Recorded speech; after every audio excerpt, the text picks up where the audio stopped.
What's up, guys? Welcome back to the Energy Academy, and in this episode I'll build a generation stack.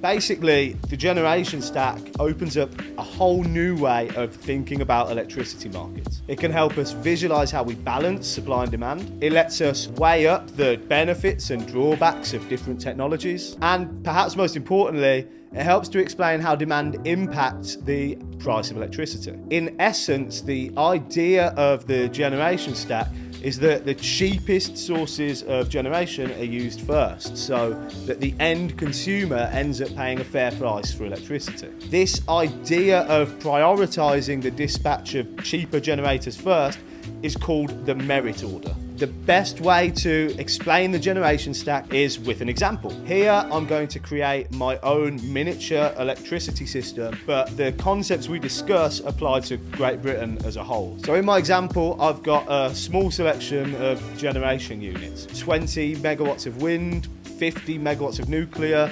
25 megawatts of gas turbines, and then 5 megawatts of gas peaking plant. Gas peaking plant is simply a very quick but often very expensive way of meeting demand at peak times. Each of these technologies has its own short-run marginal cost, i.e. the cost of producing 1 extra megawatt of electricity from these generators is based on things like carbon taxes, fuel costs, the cost of powering or ramping up and down, and more. So the first thing we need to decide in my example is the short-run marginal cost of each of those generators. Wind is cheapest, so let's say it costs £1 per megawatt hour.